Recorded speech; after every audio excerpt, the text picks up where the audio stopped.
Saudações a todos de volta. Nessa nossa terceira conversa, nós vamos dar continuidade à análise sobre a política criminal de drogas e é agora que a gente vai focar especificamente nela. Como que se forma a política criminal de drogas que nós conhecemos hoje e como que ela se relaciona com este momento atual da política criminal atuarial, ou seja, aquele momento de mudanças nas décadas de 70 e 80 na política criminal que acaba gerando, que acaba formando essa indústria do controle do crime.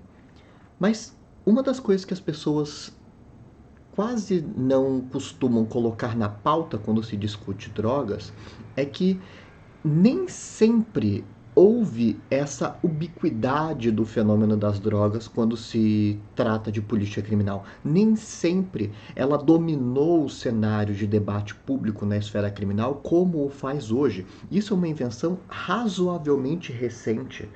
A questão das drogas só começa a ser tratada internacionalmente como um problema, como uma questão, no final do século XIX, no final dos anos 1800. Ou seja, para fins históricos, isso é um fenômeno recentíssimo.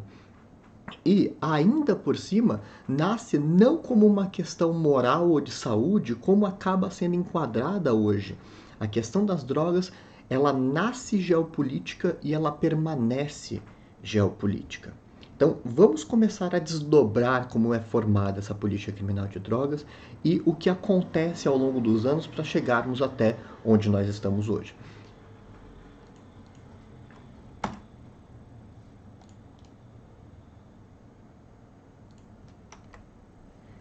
Em primeiro lugar, a questão das drogas como que dá origem, que está no nascimento da política de drogas do proibicionismo que temos hoje, ela é uma questão que começa na Ásia. Ou seja, é um conflito geopolítico na Ásia que dá origem àquilo que nós temos hoje.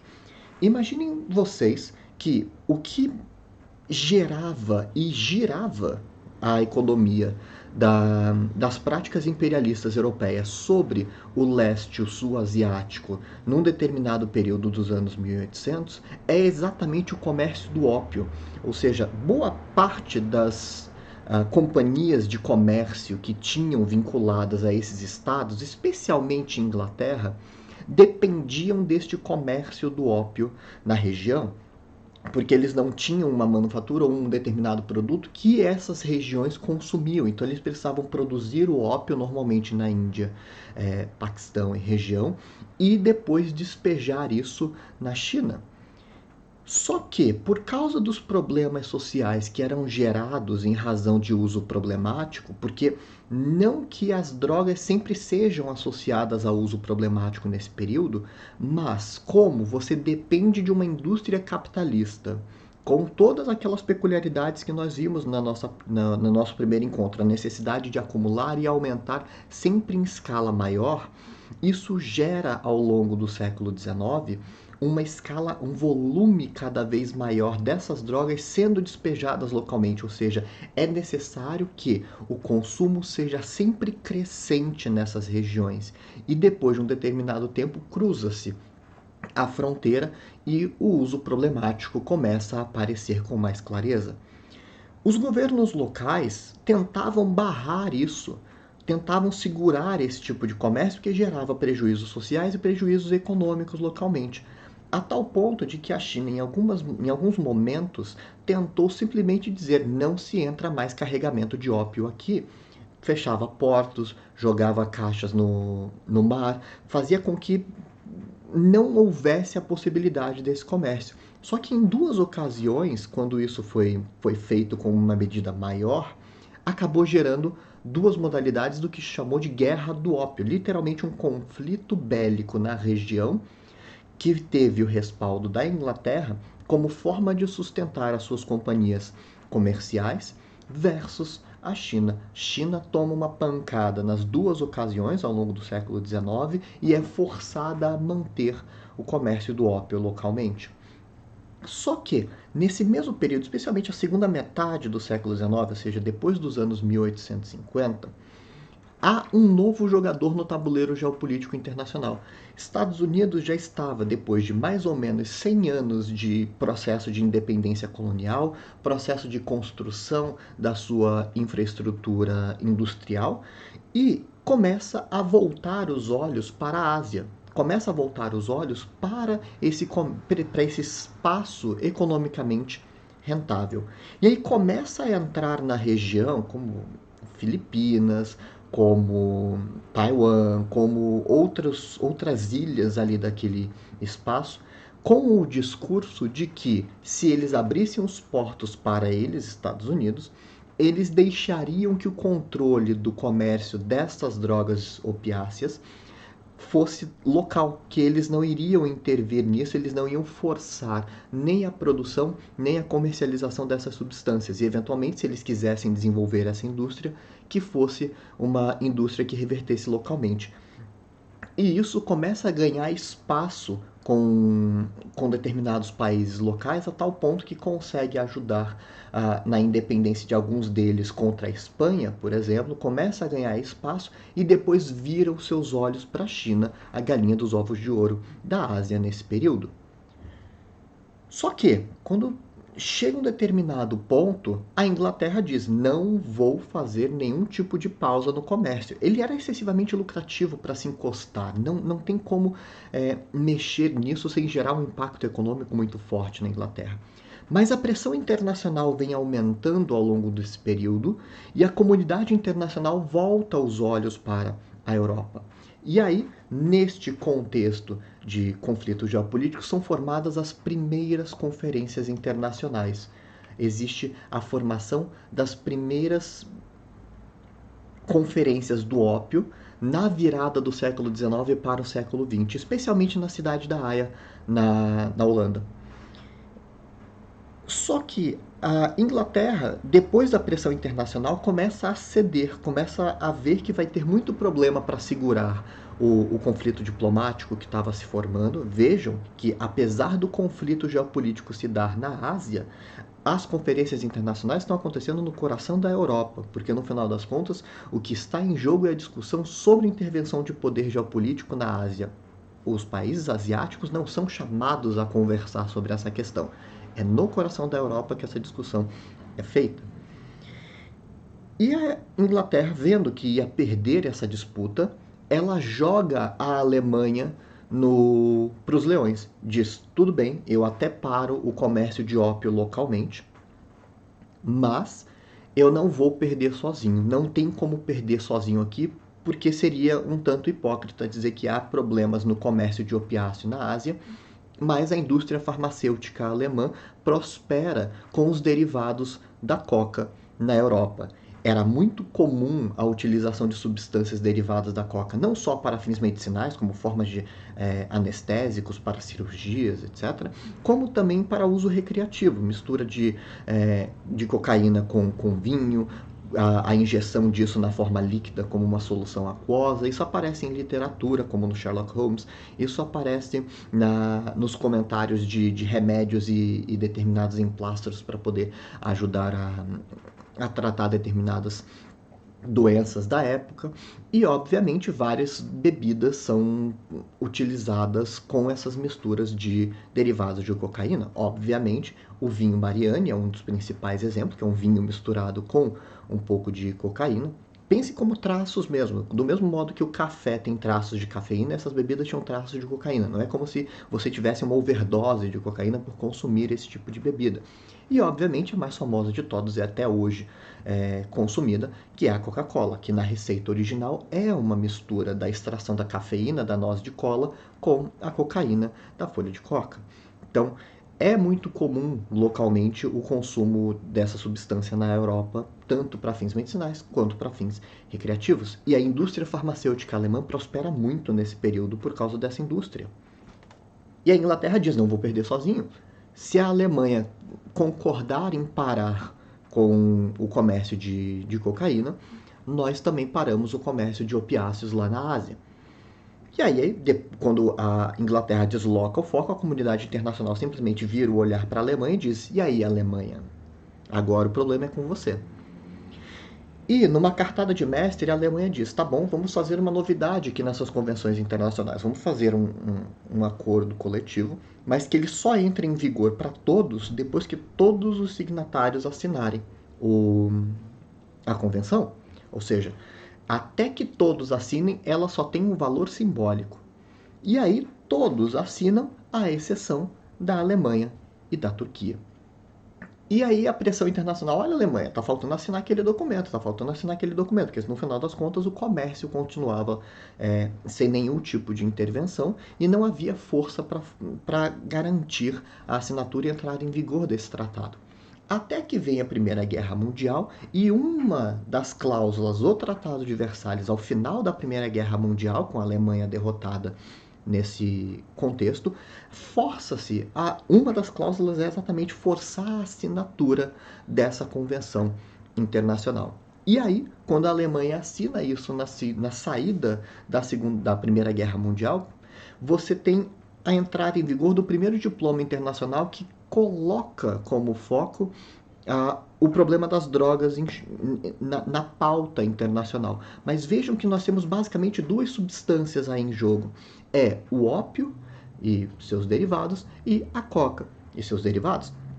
Ou seja, essas duas substâncias só são colocadas por causa da questão geopolítica e econômica. O ópio aparece por causa da sua relação com as companhias comerciais europeias na Ásia, e a cocaína entra de gaiata nessa história por causa da indústria farmacêutica alemã. Não tem aí um grande foco em questões morais, uma questão sobre degeneração da sociedade, com o uso geral, generalizado de substâncias. A questão não é essa, a questão é estritamente econômica e geopolítica. Alguns personagens dessa época, especialmente os protestantes vindos dos Estados Unidos, tinham esse discurso de abstenção dos prazeres da carne, etc., de um modo muito forte. Por isso que depois vai ter, nos Estados Unidos especificamente, a proibição da comercialização do álcool, etc. Ou seja, em alguns personagens, esse discurso moralista era forte, mas esse não era o plano de frente. Ele se mistura com o debate político, mas não é o plano de frente. Essa questão que a gente pensa de moralidade, saúde, etc., não é o plano de frente.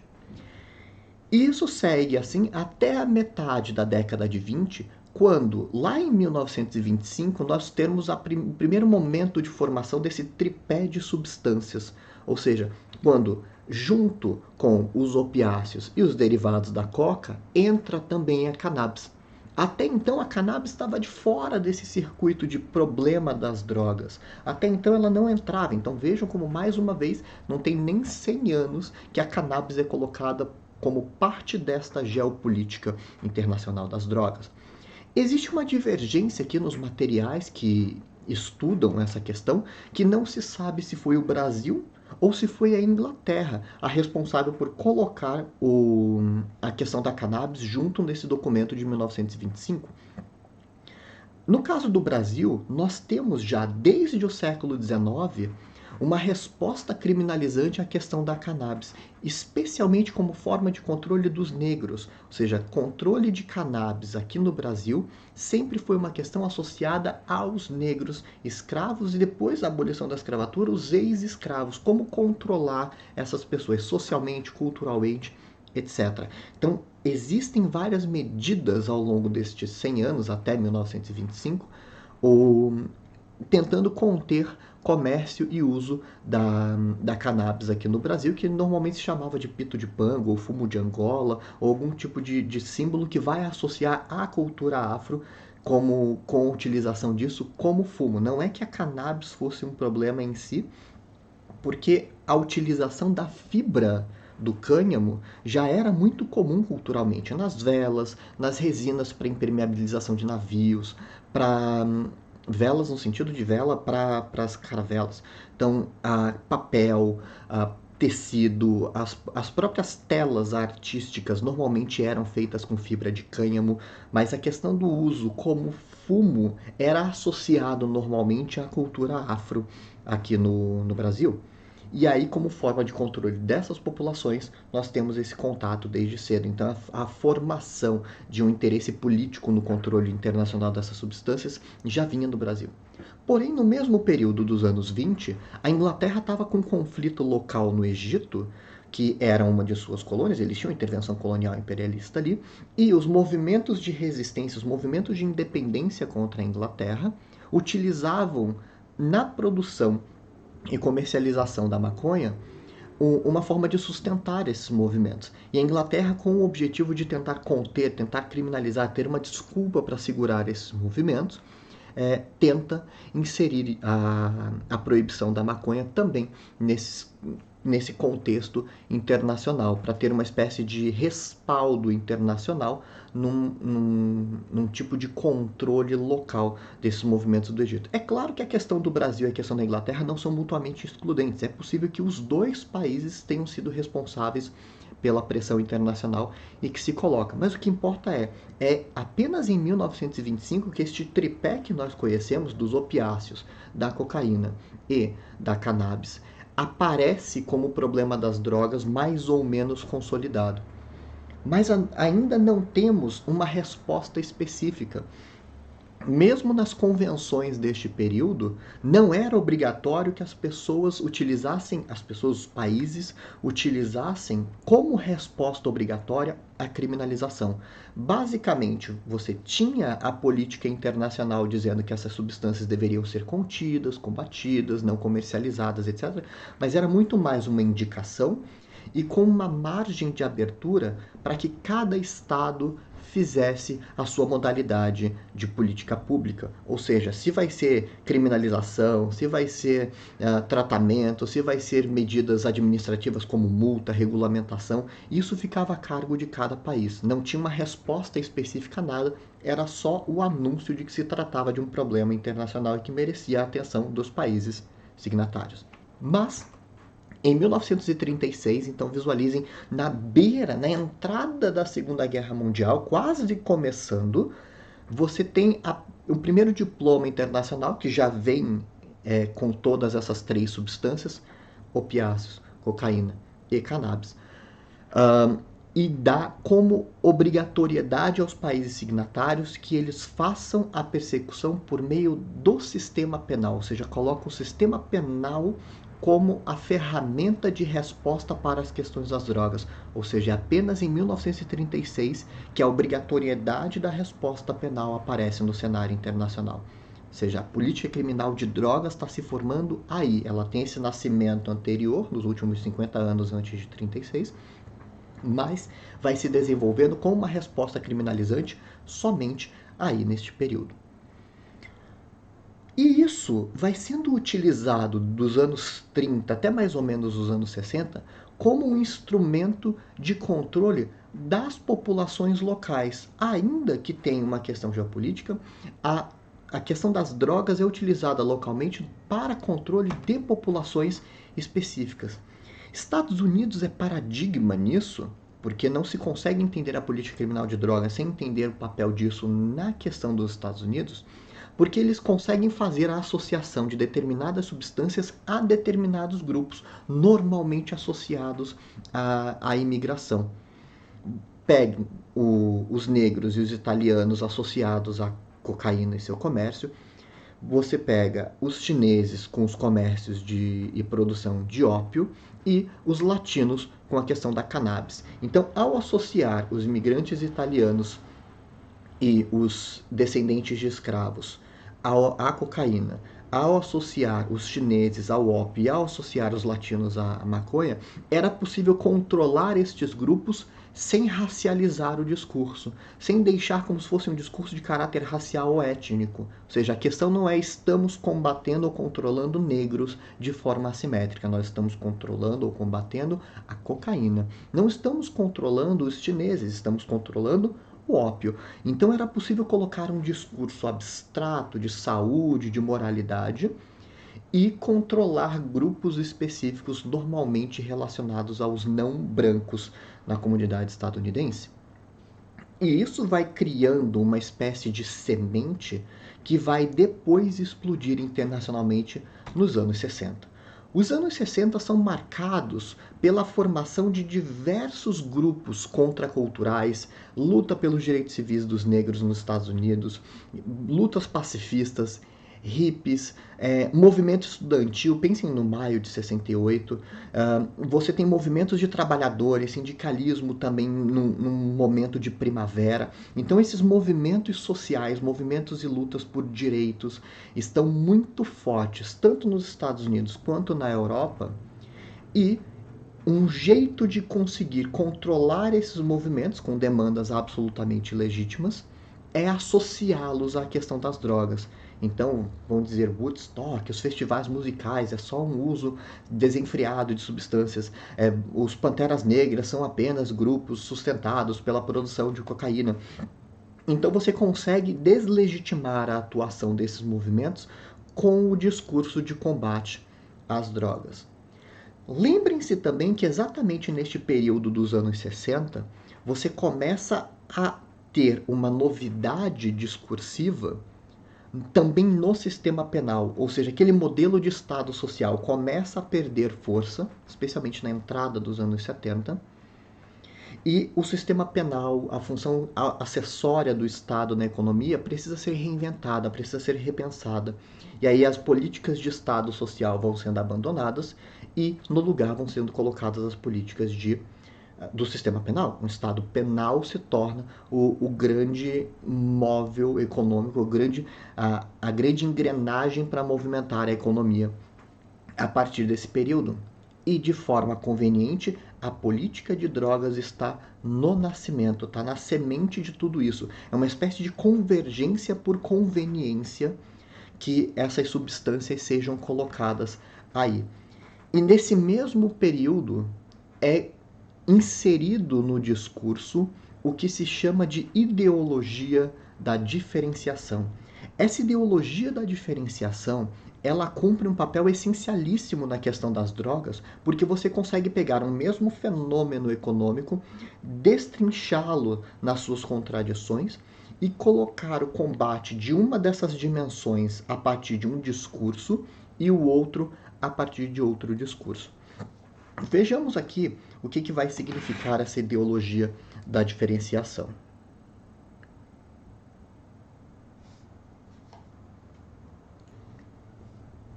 Essa ideologia da diferenciação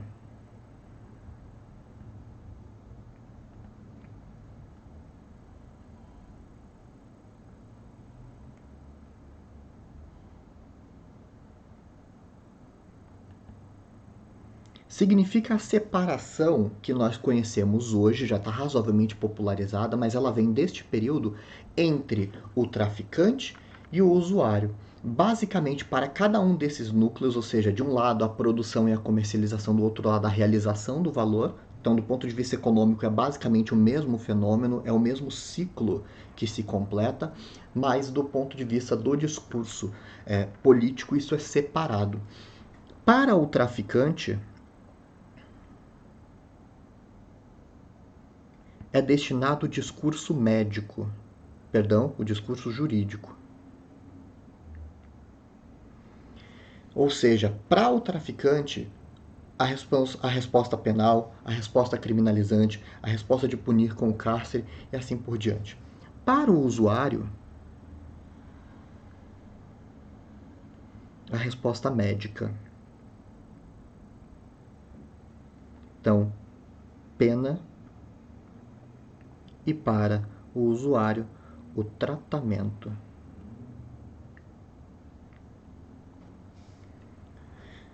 Com isso, é possível fazer a imunização dos grupos, especialmente brancos, as famílias de classe média branca, nos Estados Unidos e imunizá-los do discurso criminalizante. Porque conforme esses movimentos contraculturais, especialmente vão entrando nos movimentos estudantis, nos espaços universitários, é cada vez mais associado para esses movimentos contraculturais, movimentos estudantis, o uso de substâncias entorpecentes. Mas não seria possível naquele período criminalizar brancos. É necessário fazer a destinação cirúrgica deste movimento e, com esta destinação cirúrgica do movimento de controle, você imuniza os brancos e criminaliza aqueles grupos sociais conforme eram feitos antes desse período. Ou seja, continua sendo associado o problema de criminalidade a grupos específicos. E essa ideologia da diferenciação ela é essencial para entender o fenômeno das drogas. Isso é incorporado de forma bastante geral no discurso da época e mais. Neste período, conforme vai ganhando força esta divisão, é declarada a guerra às drogas. Ou seja, é nesse período que há a declaração de guerra às drogas. Num famoso discurso do Richard Nixon, ele faz essa declaração, ele declara, ele coloca isso como pauta pública, mas isso vai ser radicalizado somente em meados dos anos 70 com o Ronald Reagan. Esse discurso do início dos anos 70, salvo o melhor juízo de 1971, fica famoso porque é colocado o discurso como aquilo que conhecemos. Vai dizer o Nixon: gostaria de sumariar para vocês a reunião que acabei de ter com os líderes bipartidários. Comecei a reunião fazendo esta afirmação, a qual penso precisa ser feita à nação. O inimigo público número 1 da América é o abuso de drogas. Com o objetivo de combatê-lo e derrotá-lo, é necessário empreender uma nova e completa ofensiva. Pedi ao Congresso para proporcionar à autoridade legislativa e aos fundos para alimentar esse tipo de ofensiva. Esta será uma ofensiva global, lidando com os problemas das fontes da oferta, assim como americanos que possam estar lotados fora do país, onde quer que estejam no mundo. Se vamos ter uma ofensiva bem-sucedida, precisamos de mais dinheiro. Consequentemente, solicitei ao Congresso 155 milhões de dólares em novos fundos, os quais levarão o montante total do orçamento deste ano para o abuso de drogas, tanto em coerção como em tratamento, para mais de 350 milhões. E vejam que aqui nós estamos com, em primeiro lugar, a formação de um discurso bélico. Ou seja, a questão é uma estética de guerra, é uma ofensiva, é a guerra, é o inimigo que deve ser combatido. Ou seja, a questão é combater e derrotar. Ou seja, o discurso é estritamente bélico. Além disso, do mesmo modo que a questão das drogas nasce no final do século XIX como uma questão geopolítica, esta guerra às drogas não é apenas uma guerra interna, ela é também geopolítica. Ela é uma ofensiva, ela é uma guerra de proporções globais. Não adianta nada pensar apenas localmente. A economia da droga é uma economia essencialmente não presa às barreiras do Estado. Ela flui mundialmente. E, como tal, entrando aqui naquele modelo de sistema penal que nós vimos na última conversa, dinheiro, dinheiro e mais dinheiro. A indústria para combater a droga, ou seja, a forma de incorporar no orçamento, não mais de guerra, pense em Vietnã, etc., mas como uma política criminal com proporções internacionais, dinheiro e mais dinheiro, uma indústria da segurança que vai ficar muito forte nesse período. E o discurso já está bem delimitado aqui como diferenciação, coerção e tratamento, como duas coisas diferentes na questão relacionada às drogas. Essa separação e esse discurso bélico, ele vai ser incorporado em vários outros países signatários dos tratados internacionais que vão lidar com essas questões ao longo dos anos 60 e dos anos 70. Aquele discurso, aquele modelo que vai sendo formado nos anos 30, ele é consolidado posteriormente no modelo da ONU pós-Segunda Guerra Mundial, com essa lógica cada vez mais bélica. A mundialização da questão já é, desde sua origem, central, e aqui nós temos a separação acontecendo. No Brasil, nós incorporamos isso também. A gente tem no Brasil uma lei de drogas que é feita em 1976, lei especial, porque esta criminalização, com esse modelo de criminalização de drogas, lembrem-se lá da década de 30, já é a resposta criminalizante. E isso já veio incorporado no nosso Código Penal de 1940. Só que em 1976, quando vem a nossa legislação especial, nós criamos uma lei específica para a questão das drogas. Só que nessa legislação especial de 76, nós não tínhamos ainda a ideologia da diferenciação incorporada. Vejam que no artigo 1º desta lei, a Lei 6368 de 76, que já está revogada, você tem o discurso sobre prevenção e repressão destinados tanto para o tráfico quanto para o uso.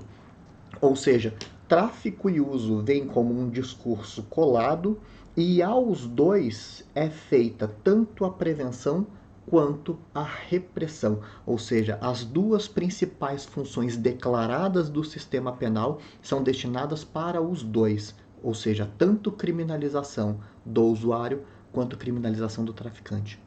Mas, em 2006, 30 anos depois dessa legislação, vem a nossa atual lei em vigor sobre a questão das drogas e ela já é simbólica para duas coisas que nós estamos falando nas nossas conversas. Ela aparece com muita clareza a ideologia da diferenciação na questão das drogas, ou seja, já é incorporada profundamente essa ideologia da diferenciação e, lembrando da nossa conversa anterior, já é separado também o abandono da função de prevenção especial positiva, ou seja, não é mais prometido pelo poder público a ressocialização. A questão agora é incapacitar, neutralizar e manter este sistema sempre crescente, uma criminalização sempre crescente. Vejam o mesmo artigo 1º, só que agora da Lei 11.343, como isso já vem separado.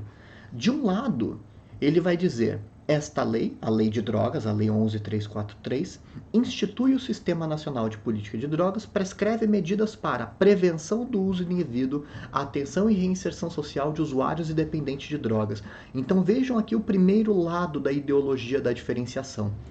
Para o uso, prevenção, atenção e reinserção. Ou seja, para eles o discurso médico, para eles o discurso do tratamento, para eles o discurso educativo. Por outro lado, no caso do tráfico, a repressão. E vejam que, no caso do tráfico, a repressão à produção não autorizada e tráfico ilícito de drogas, não tem aqui, para este lado, veja que é separado por um ponto e vírgula, esta prevenção, atenção e reinserção não é colocada para a questão do tráfico. O tráfico recebe simbolicamente apenas a repressão, ou seja, completo abandono da prevenção especial positiva. O negócio aqui é incapacitar, sistema com inputs sem outputs, apenas entrada, apenas chegando gente nova e aqueles que estão lá dentro que permaneçam neste ciclo. Então, ideologia da diferenciação muito bem delimitada aqui entre os dois, assim como nós temos a formação da política criminal atuarial já bem incorporada na questão das drogas. Então esses dois momentos eles vêm casados. A guerra às drogas e a política criminal atuarial são simplesmente faces diferentes de um mesmo fenômeno, capítulo diferente de uma mesma temporada da série do sistema de justiça criminal. Elas fazem parte de um mesmo conjunto. E vamos entender, em cima disso, como funciona a economia das drogas, agora dialogando com a nossa primeira conversa, com o nosso primeiro vídeo. A indústria da droga, do ponto de vista de produção e realização, deve ser entendida como uma indústria capitalista.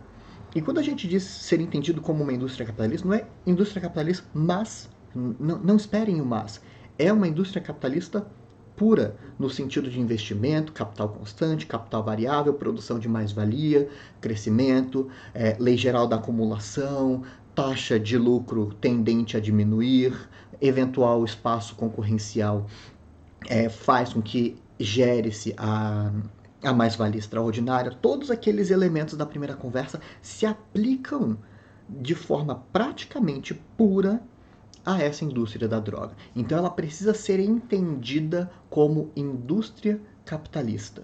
Ou seja, você produz, você realiza valor e você funciona do mesmo modo que a produção capitalista. A indústria da droga é uma indústria capitalista. A ilegalidade, ou seja, o fato de ser jogado para uma indústria criminalizada, não tira a natureza capitalista dessa indústria e mais, aprofunda algumas questões relacionadas a essa indústria. Ou seja, por meio da criminalização, algumas coisas que não são possíveis numa indústria regulamentada e legalizada, é possível do ponto de vista de exploração do trabalho na indústria da droga. Vamos ver como funciona, porque graças à política criminal, nós temos o aprofundamento do capitalismo nesse setor. Ou seja, ele não deixa de ser capitalista, ele fica mais capitalista ainda. É o sonho do capitalista a questão das drogas. Em primeiro lugar, lembrem-se que os limites para a exploração da força de trabalho, especialmente nas legislações trabalhistas, elas acabam sendo uma barreira para a aceleração da acumulação do capital. Ou seja, você pode explorar o trabalhador nas indústrias regulares, mas você sempre vai bater naquela barreira jurídica, sempre corre o risco de ser acionado do ponto de vista trabalhista e ter que pagar indenizações por questões de hora extra, o salário tem que ser observado o mínimo, você tem uma série de elementos que precisam ser observados nas indústrias regulares. Na indústria da droga, isso não precisa. Na indústria da droga, você pode explorar o trabalhador sem qualquer limite jurídico, porque como é criminalizado, já parte da ilegalidade. Nenhum trabalhador da indústria da droga poderia processar o seu ex-empregador dizendo ele não me pagava hora extra, ele não me pagava férias, ele não me pagava 13º, porque automaticamente já é ilegal o objeto dessa produção, então isso está fora da legislação trabalhista. Então, e exatamente por causa dessa ilegalidade, o discurso também se torna mais violento. Você manda a pessoa embora e se a pessoa reclamar ou se tornar uma ameaça, você mata mesmo. Ou seja, a lógica da violência do sistema penal entra também na lógica de controle do conflito de classes neste setor industrial. Ou seja, a violência é exacerbada, não controlada por causa da política criminal. Não para por aí.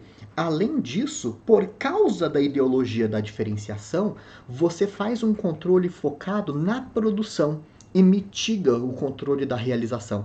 É como se o grande problema da indústria da droga fosse produzir esta substância e chegar até a comercialização. Uma vez comercializada a substância, uma vez realizado o valor, você passa por uma zona cinzenta e de imunidade, porque sai do discurso jurídico e você consegue voltar para o esquema de reprodução ampliada, acumulando capital neste processo. Ou seja, a ideologia da diferenciação destaca dois momentos essenciais de um mesmo ciclo econômico. Ou seja, os mesmos ciclos de produção e realização, que fazem parte como duas faces de uma mesma moeda, a ideologia da diferenciação destaca.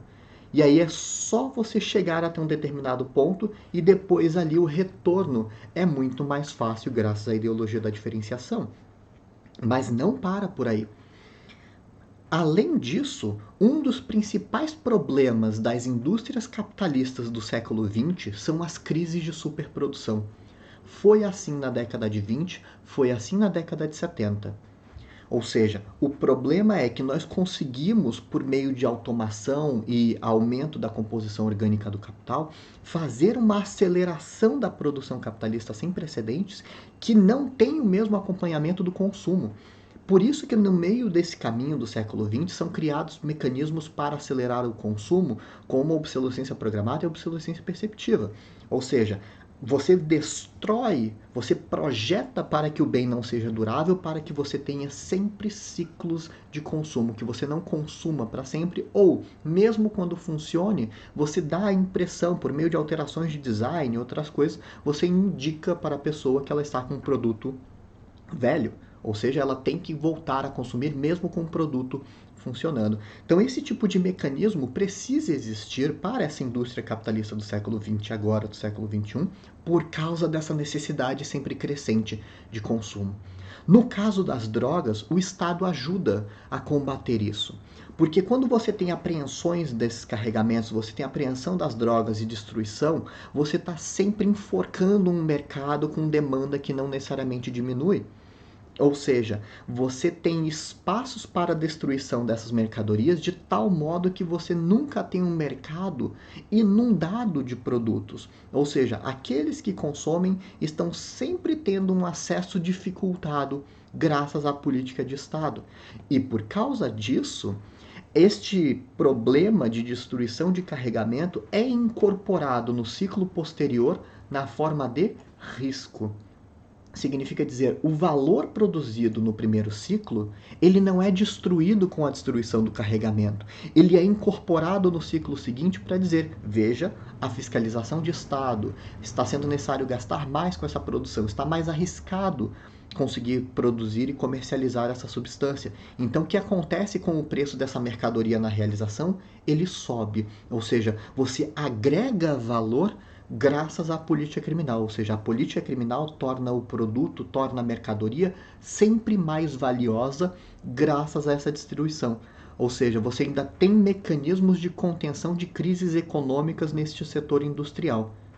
E, para finalizar, a política de controle desta produção, ela está sempre um passo atrás porque ela precisa ser financiada não pela própria indústria. Imagine que as indústrias regulares, elas pagam tributos e por meio deste tributo você sustenta a fiscalização desses espaços. Ou seja, com o tributo pago pelas empresas regulares no Brasil, você, por exemplo, sustenta o Ministério Público do Trabalho e as auditorias feitas pelo MPT, espalhados pelo Brasil. São sempre auditorias meio falhas, porque eles não conseguem manter uma fiscalização tão profunda. Mas a questão levantada aqui não é se é uma fiscalização efetiva ou não. A questão é, essas empresas sustentam a sua própria fiscalização. Ou seja, por causa da tributação paga por elas, é possível manter uma estrutura fiscalizatória de Estado para o cumprimento das legislações trabalhistas. A indústria da droga não precisa disso. A indústria da droga, em primeiro lugar, não tem a necessidade de observar legislações trabalhistas. E, em segundo lugar, a fiscalização dessa indústria, que é o sistema penal, ou seja, é a política criminal que é feita, ela é sustentada por financiamentos externos a essa indústria. Significa que manter o sistema penal com esta aparência que nós temos hoje, este dinheiro vem de fora, ele não vem pela indústria da droga. A indústria da droga não paga o imposto que vai ser utilizado para manter as polícias que vão fiscalizar, processar, investigar a produção e realização desse valor. Ou seja, é necessário vir de fora. E por causa deste deslocamento, por causa desse destacamento, nós temos exatamente que o Estado está sempre um passo atrás em termos de fiscalização.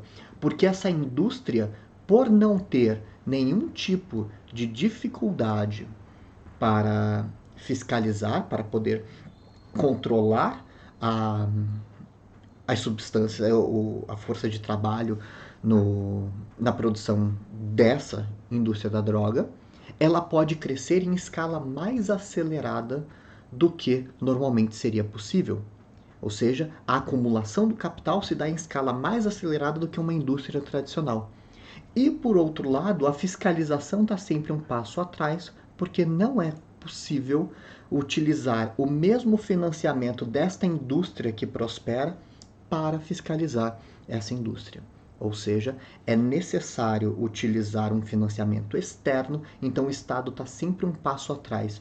E, por estar sempre um passo atrás, a única coisa que ele consegue fazer é melhorar o crescimento dessa indústria.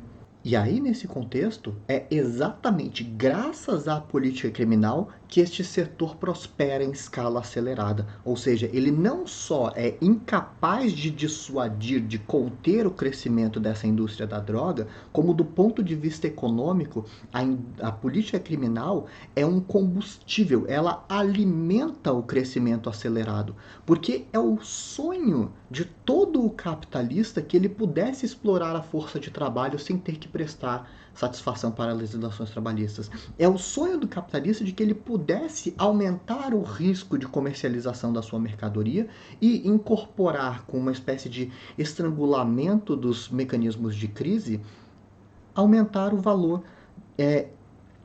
intrínseco dessa mercadoria. Assim como é o sonho deles de que você tenha uma estrutura fiscalizatória deficiente, que você tenha uma estrutura fiscalizatória que não é capaz de fiscalizar a sua mesma indústria, ou seja, você não paga tributo em cima disso. Ou seja, todos os sonhos que eles falam sobre desoneração de folha de pagamento, essas legislações trabalhistas, etc., neste setor industrial, é o sonho do capitalismo. Ou seja, graças à política criminal de drogas, nós temos um verdadeiro sonho do capitalista em curso. Ou seja, é possível, por meio dela, aumentar, aprofundar a produção de valor nesse setor por causa da política criminal. E, para a gente deixar a deixa para o nosso próximo encontro, para a nossa próxima conversa, do mesmo modo que essa indústria nasce internacional e geopolítica, essa política criminal, em razão da ideologia da diferenciação, ela vai ter consequências também geopolíticas. Os mecanismos de dependência econômica e a economia por trás do sistema penal no momento atual que nós vivemos é aprofundado por causa da política de drogas em escala internacional. Só que isso a gente vai conversar no nosso próximo vídeo.